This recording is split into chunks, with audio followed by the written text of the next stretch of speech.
Hello everyone, तो welcome back to another video. आज हम लोग एक और नए टॉपिक के साथ आए हैं, नए एक्सप्लेनेशन के साथ आए हैं। और हमारी पिछली वीडियोस की तरह ये वीडियो भी काफी इंपॉर्टेंट है। कोई भी कॉम्पिटेटिव एग्जाम में ये टॉपिक से जरूर आते हैं, तो हमारी एक भी वीडियोस को मिस तो मत ही करिएगा। आज हम लोग देखने वाले हैं ट्रैक्शन, इसे अच्छे से समझने वाले हैं, जो कि हर कॉम्पिटेटिव एग्जाम में इसका क्वेश्चन आते रहता है। शॉर्ट में हम लोग समझेंगे, इजी लैंग्वेज में समझेंगे और मोस्ट इंपॉर्टेंट ही समझेंगे। सो स्टार्ट करते हैं क्वेश्चन से। क्वेश्चन कह रहा है Buck's extension traction is, option 1 है applied as cervical head halter, option B skin traction to the lower leg, option C skeletal traction to the lower leg, option D tongs applied to the head.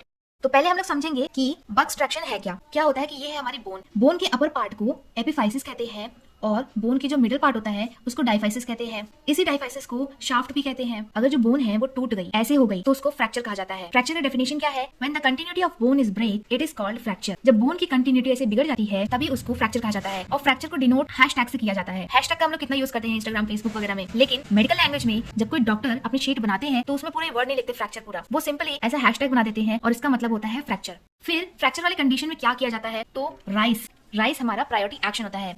Rice का full form होता है R for rest, I for immobilise, C for compress, E for elevate.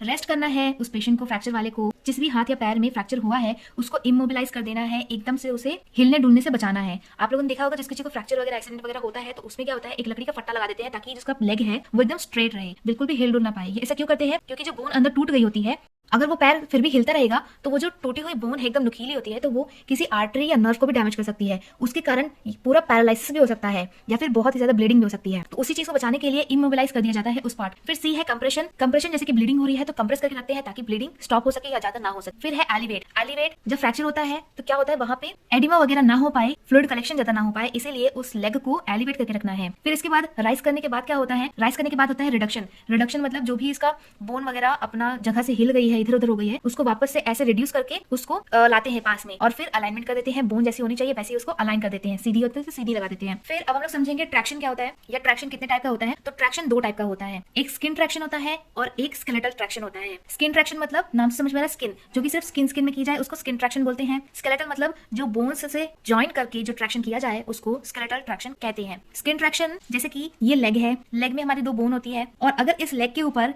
एक ऐसे plaster बांध दिया जाए, cotton वगैरह लगा के ऐसे प्लास्टर बांध दिया जाए और फिर उसके नीचे एक वेट टांग दिया जाए। ऐसा क्यों लगा के करते हैं? एकदम अलाइन करने के लिए करते हैं। अगर ऐसा करके एक वेट टांग दिया जाए और पैर एकदम बिल्कुल भी मूव ना करे तो ये होता है स्किन ट्रैक्शन। मतलब हमने अंदर से कुछ भी होल वगैरह नहीं किया, सिर्फ स्किन को लपेट के एक वेट टांग दिया, तो इसको कहते हैं स्किन ट्रैक्शन।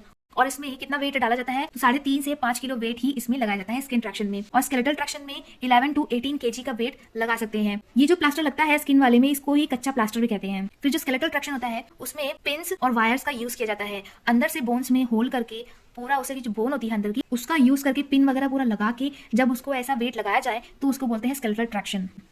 फिर हम समझेंगे फ्रैक्चर के कितने टाइप्स हैं, 1 by 1 करके समझेंगे। ये हमारी बोन है, अगर हमारी बोन ऐसे हॉरिजॉन्टल में ऐसे फ्रैक्चर हो जाए, टूट जाए, तो इसको बोला जाता है ट्रांसवर्स फ्रैक्चर या हॉरिजॉन्टल फ्रैक्चर। फिर दूसरा फ्रैक्चर कैसे होता है? ये हमारी बोन है, अगर इस बोन में ऐसे छोटा सा ऐसे दरार जैसे पड़ जाए, सिर्फ दरार पड़ी है, टूटी नहीं है, इस दरार पड़ने को क्या कहते हैं? Linear fracture. फिर अगर हमारी बोन है, अगर ये बोन हमारी टेढ़ी ऐसे टूट जाए ऑब्लिक में, तो इसको ऑब्लिक फ्रैक्चर कहते हैं। अब ऑब्लिक फ्रैक्चर हमारा 2 टाइप का होता है। एक फ्रैक्चर क्या है कि बोन जो है वो जुड़ी हुई है, तो उसको क्या कहेंगे? Non displaced oblique fracture. अगर बोन जो है टूट के ऐसे अलग अलग दूर दूर हो गई तो उसको बोलेंगे डिस्प्लेस्ड फ्रैक्चर। डिस्प्लेस मतलब अपनी जगह से अलग हो गई, और क्या कहेंगे? डिस्प्लेस्ड ऑब्लिक फ्रैक्चर कहेंगे। तो ऑब्लिक के 2 टाइप होते हैं। फिर होता है कि क्या होता है, कभी कभी एक्सीडेंट्स में क्या होता है, जो बोन होती है एकदम गाड़ी के नीचे आने से एकदम चूर चूर हो जाती है, मल्टीपल उसके फ्रैगमेंट्स हो जाते हैं, तो ऐसे टाइप के फ्रैक्चर को कहते हैं कम्युनिकेटेड फ्रैक्चर, जिसमें बोन एकदम टूट जाती है, चूर चूर हो जाती है, उसमें मल्टीपल फ्रैगमेंट्स हो जाती हैं। फिर एक फ्रैक्चर होता है जिसमें ऐसे नीचे से वो स्टार्ट होके पूरा से स्पाइरल होके जो बोन होती है एकदम घूम जाती है, उसको कहते हैं स्पाइरल फ्रैक्चर। फिर क्या होता है? तो अभी तक हमने कितने टाइप देखे? 1 2 3 4 5। ऑब्लिक में 2 टाइप था तो उसको भी आप काउंट कर सकते हैं। फिर क्या होता है? ये हमारा लेग है और लेग में हमारी बोन है। क्या होता है, अगर ये जो बोन है वो टूटी नहीं है लेकिन वो एक जगह से मुड़ गई है तो उसको बोलते हैं ग्रीन स्टिक फ्रैक्चर, और ये मोस्ट कॉमनली चिल्ड्रन में दिखाई देता है। क्या होता है? बोन टूटती नहीं है, सिर्फ थोड़ी सी मुड़ जाती है, इसको ग्रीन स्टिक फ्रैक्चर बोलते हैं। फिर क्या होता है कि अगर किसी नर्व डैमेज के कारण कोई फ्रैक्चर वगैरह जैसे हो रहा है तो उसको बोलते हैं avascular fracture.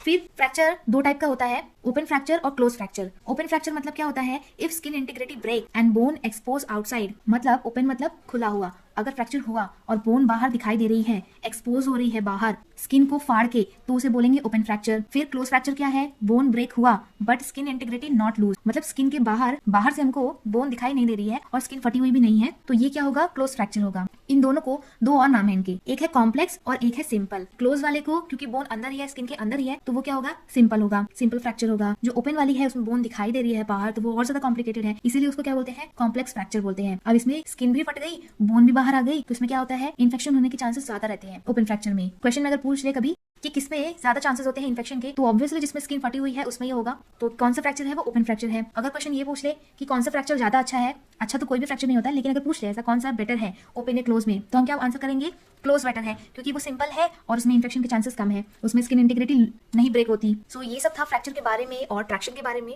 Exam point of view से बहुत इंपॉर्टेंट पॉइंट्स हैं, आगे भी हम लोग आपको ऐसे डिटेल्स देते रहेंगे, बस बने रहिए हमारे साथ। Thank you so much for watching.